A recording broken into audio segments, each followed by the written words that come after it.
Hello, everyone.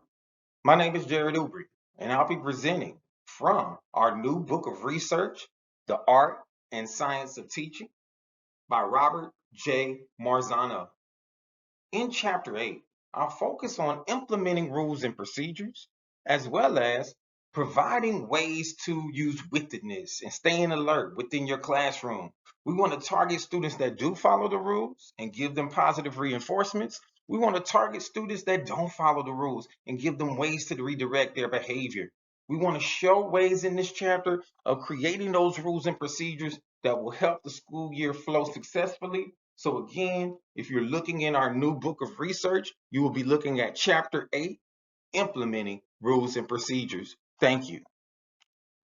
Hello, everyone. As we start to look at our first element of success, we're starting to focus on creating a classroom set of rules that are simple and very short.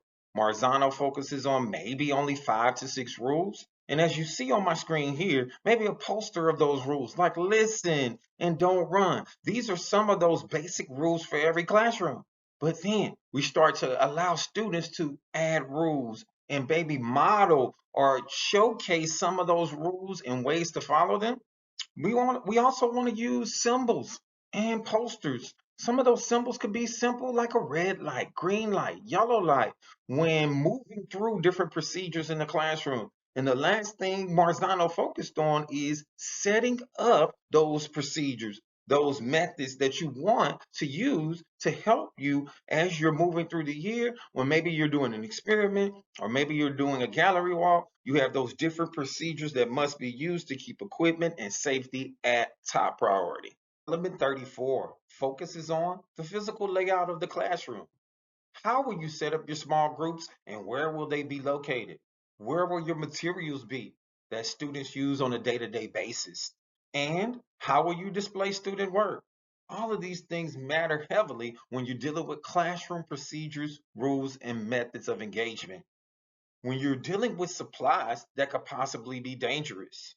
Marzano discussed various ways of setting up the classroom to prevent those dangerous materials from being used at improper times.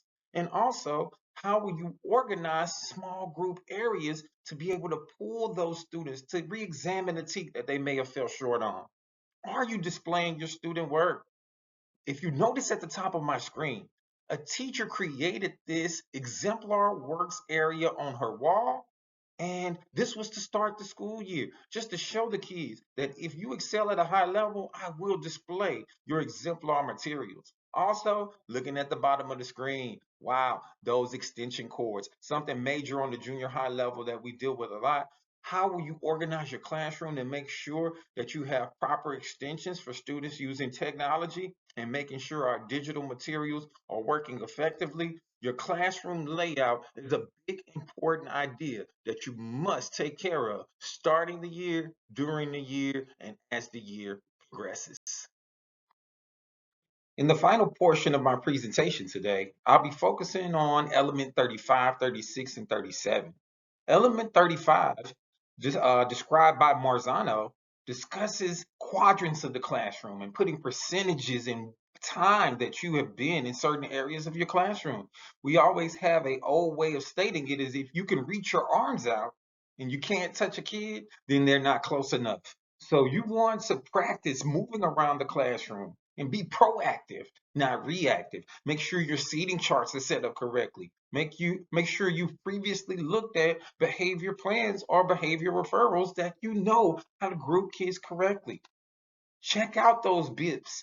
Check out those IEPs. These are the things that allow you to create positive classroom culture. Now, of course, there are going to be some kids that follow the rules and some kids that do not. So if you're looking at element 36 and you're looking at element 37, we're looking at the top. Set up reward systems for your students. Create ways to provide them with positive reinforcement. And at the bottom, you have to be proactive. Maybe start with classroom calls home for students that have had behavior issues in the past, but do this before the school year starts. Remember, when you're in a classroom environment, if a kid is not following the rules, remember the nonverbal is another way for you to express yourself without saying anything And so 35 and 36 and 37, those three elements all flow together.